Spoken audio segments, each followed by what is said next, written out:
வல்லுநர்களும் இப்போ கருத்து வெளியிட்டு இருக்காங்க. பென்டகன் இவ்வளவு பெரிய நிதியை கோரி இருக்கக்கூடிய இந்த ஒரு சந்தர்ப்பத்துல அமெரிக்காவோட பார்லிமெண்ட்ல இப்போ ஒரு பெரிய சர்ச்சையே எழுப்பப்பட்டிருக்கு. அது என்ன அப்படின்னா, அமெரிக்காவுக்கும் ஈரானுக்கும் இடையில நடத்தப்பட்ட இந்த போர் நிலைமையில அமெரிக்காவுக்கு எவ்வளவு சேதங்கள் ஏற்பட்டிருக்கு, அமெரிக்க ராணுவ தளங்கள் மேல ஏற்பட்ட சேதங்களுக்கு எவ்வளவு செலவாக போகுது அப்படிங்கிற இந்த தரவுகளை அமெரிக்க பார்லிமெண்ட்ல கேள்வி எழுப்பியிருக்காங்க. ஆனா இன்னமுமே அமெரிக்காவோட பாதுகாப்புத்துறை, அதாவது பென்டகன், இந்த தரவுகளை ஒழுங்கா வழங்குறதுக்கு தயங்குறதாகவும் தகவல்கள் வெளியாகி இருக்கு. எவ்வளவு சேதங்கள் ஏற்பட்டிருக்கு அப்படிங்கிற விஷயம் யாருக்குமே தெரியல. ஆனா கூடுதல் நிதி மட்டும் கோரப்பட்டுக்கிட்டே இருக்கு அப்படின்னு சொல்லி குடியரசுக் கட்சி இப்போ கோபத்துல இருக்கதாகவும் தகவல்கள் வெளியாகி இருக்கு. ஈரானுக்கு எதிராக போர ஆரம்பிக்கணும் அப்படின்னு சொல்லி ட்ரம்ப் ஆரம்பிச்ச இந்த போர் திட்டம் இப்போ ட்ரம்போட நிர்வாகத்துக்கே ஒரு பெரிய பாதிப்பை ஏற்படுத்தி இருக்கு. இந்த விஷயம் அமெரிக்காவை ஒரு மிகப்பெரிய நிதி பள்ளத்துக்குள்ள தள்ளிருமோ அப்படிங்கிற பயமும் இப்போ அந்த நாட்டுக்குள்ள எழுப்பப்பட்டிருக்கு. இப்போ இந்த ரெண்டு நாடுகளுக்கும் இடையில அமைதி பேச்சுவார்த்தைக்காக போர் நிறுத்தம் எட்டப்பட்டிருக்கு. இந்த போர் நிறுத்தம் எட்டப்பட்டிருக்கக்கூடிய காலப்பகுதிக்குள்ள அமெரிக்காவோட சேத மதிப்பீடு, அது மட்டும் இல்லாம சீரமைப்பு பணிகள் எல்லாமே தீவிரப்படுத்தப்பட்டிருக்கு.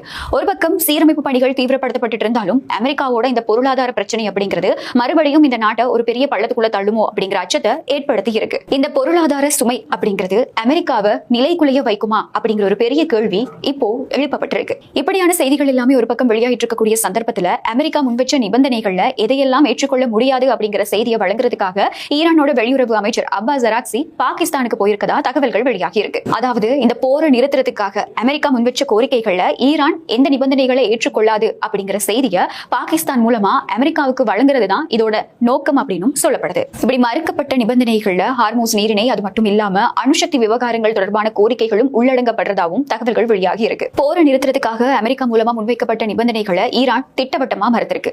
தங்களோட பாதுகாப்பு எல்லைகளை பாதுகாக்கிறதுல ஈரான் உறுதியா இருக்கு அப்படிங்கிற ஒரு விஷயம் இந்த நகர்வு மூலமா உலகத்துக்கே வெளிப்படுத்தப்பட்டிருக்கு. அமெரிக்காவோட அழுத்தங்களுக்கு பணிய போறது கிடையாது அப்படின்னு ஈரான் மறைமுகமா உணர்த்தி இருக்கக்கூடிய இந்த மாதிரியான ஒரு சந்தர்ப்பத்துல பாகிஸ்தானோட மத்தியஸ்தம் எப்படி முடிய போகுது அப்படிங்கிற எதிர்பார்ப்பு உலக நாடுகளுக்கு மத்தியில எழுப்பப்பட்டிருக்கு. அமெரிக்காவுக்கும் ஈரானுக்கும் இடையில விரைவில் போர் நிறுத்தம் எட்டப்படுமா, அப்படி இல்லைன்னா ரெண்டு நாடுகளுக்கும் இடையில ஒரு மிகப்பெரிய பொருளாதார போர் உருவெடுக்குமா அப்படிங்கிற தொடர்பா உங்களோட கருத்துக்களை கமெண்ட்ல சொல்ல மறக்காதீங்க. மறுபடியும் இன்னொரு வீடியோல சந்திக்கலாம். ஸ்ரீ காளிமாதா ஜோதிடம், பிரபல ஜோதிடர் பண்டித் மகாராஜா. தொழில், காதல், திருமணம், குழந்தை பாக்கியம் மற்றும் மந்திர சூனிய பிரச்சனைகளுக்கு நிரந்தர தீர்வு. அமெரிக்காவுக்கும் ஈரானுக்கும் இடையிலான அமைதி பேச்சுவார்த்தை எப்போ நடக்கும், இந்த போர் பதட்டம் எப்போ முடிவுக்கு வரும் அப்படிங்கிற எதிர்பார்ப்பு உலக நாடுகளுக்கு மத்தியில எழுப்பப்பட்டிருக்கு. ஆனாலும் இந்த அமைதி பேச்சுவார்த்தை எப்போ நடக்கும் அப்படிங்கிற தொடர்பான இறுதியான அறிவிப்பு எதுவுமே இதுவரைக்குமே வெளியாகல. இந்த மாதிரியான பின்னணியில அமெரிக்காவுக்கும் ஈரானுக்கும் இடையில இருந்த போர் பதட்டம் இப்போ ஒரு பொருளாதார போரா மாறி இருக்கு. ஆனா இது தொடர்பா பென்டகன் இப்போ வரைக்குமே எந்த ஒரு அதிகாரப்பூர்வ அறிக்கையுமே வெளியிடல. பென்டகன் அப்படி மறைக்கக்கூடிய ரகசியங்கள் என்ன? அமெரிக்காவுக்கு எதிராக ஈரான் நடத்தின தாக்குதல்கள்ல அமெரிக்காவுக்கு பல மில்லியன் டாலர் நஷ்டம் ஏற்பட்டிருக்கு அப்படின்னா இந்த போர்ல உண்மைக்குமே தோல்வி அடைந்தது யாரு அப்படிங்கிற பல கேள்விகளும் இப்போ எழுப்பப்படுது. என்ன நடந்தது அப்படிங்கிற தொடர்பா இந்த வீடியோல முழுமையா பார்க்கலாம். ஸ்ரீ காளிமாதா ஜோதிடம், பிரபல ஜோதிடர் பண்டித் மகாராஜா. தொழில், காதல், திருமணம், குழந்தை பாக்கியம் மற்றும் மந்திர சூனிய பிரச்சனைகளுக்கு நிரந்தர தீர்வு. ஈரான் நடத்தின ஏவுகணை தாக்குதல்கள்ல அமெரிக்க ராணுவ தளங்களுக்கு எந்த அளவுக்கு பாதிப்புகள் ஏற்பட்டிருக்கு, அமெரிக்காவுக்கு எந்த அளவுக்கு சேதங்கள் ஏற்பட்டிருக்கு அப்படிங்கிற அதிகாரப்பூர்வமான தகவலை வெளியிடுறதுக்கு இப்போ வரைக்கும் பென்டகன் தயங்கிக்கிட்டு இருக்கு. ஆனா புலனாய்வு அறிக்கைகளும் செயற்கைக்கோள் புகைப்படங்களும் இப்போ அதிர்ச்சியான ஒரு தகவலை வெளியிட்டிருக்கு. இதுவரைக்கும் பகிரங்கமா சொல்லப்பட்டதை விட அமெரிக்காவுக்கு ஏற்பட்டிருக்கக்கூடிய சேதங்களோட அளவு அதிகமா இருக்கு அப்படின்னு NBC செய்தி நிறுவனம் இப்போ செய்தி வெளியிட்டிருக்கு. மேற்காசியாவில் இருக்கக்கூடிய கிட்டத்தட்ட 7 நாடுகள்ல இருக்கக்கூடிய அமெரிக்க ராணுவ தளங்கள் மேல ஈரான் நடத்தின தாக்குதல்கள் மூலமா பல சேதங்கள் ஏற்பட்டிருக்கதாகவும் இப்போ உறுதிப்படுத்தப்பட்ட தகவல்கள் வெளியாகி இருக்கு.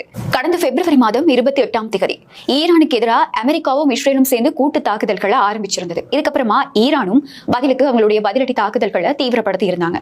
இவங்களோட இந்த பதிலடி தாக்குதல்கள்ல அமெரிக்காவோட ராணுவ தளங்கள், சேமிப்பு கிடங்குகள், அது மட்டும் இல்லாம சேட்டலைட் தளங்கள், இது எல்லாமே துல்லியமா இலக்கு வைக்கப்பட்டு தாக்கப்பட்டிருந்தது. அது மட்டும் இல்லாம அமெரிக்காவோட வான் பாதுகாப்பு அமைப்புகள் மேலையும் பலவிதமான பதிலடி தாக்குதல்களை ஈரான் நடத்தியிருந்தது. இது எல்லாத்தையுமே தாண்டி அமெரிக்காவோட அதிநவீன வான் பாதுகாப்பு அமைப்புகளையும் தாண்டி ஈரானோட F-5 போர் விமானம் உள்ள புகுந்து பல தாக்குதல்களை நடத்தியிருந்தது. இது உலக நாடுகளையே அதிர்ச்சிக்குள்ளாக்கி இருந்தது. இந்த சேதங்களுக்காக தான் அமெரிக்காவுக்கு பல மில்லியன் டாலர் நஷ்டம் ஏற்பட்டிருக்கதா இப்போ தகவல்கள் வெளியாகி இருக்கு. பென்டகன் இப்போ அமெரிக்க அரசாங்கத்துக்கிட்ட 18 லட்சம் கோடி ரூபாய் அவசர நிதியா கேட்டிருக்கதா தகவல்கள் வெளியாகி இருக்கு. ஏற்கனவே 2026ஆம் ஆண்டு பட்ஜெட்ல அமெரிக்க பாதுகாப்பு துறைக்குன்னு 78.81 லட்சம் கோடி ரூபாயை ஒதுக்கி இருக்காங்க. இது எல்லாத்தையுமே தாண்டி இப்போ ஒரு அவசர நிதியும் கோரப்பட்டிருக்கு. இப்படி கூடுதல் நிதி கோரிக்கை விடுக்கப்பட்டிருக்கிறது அமெரிக்காவோட பொருளாதாரத்துக்கு விடுக்கப்பட்ட ஒரு மிகப்பெரிய சவால் அப்படின்னு பல பொருளாதார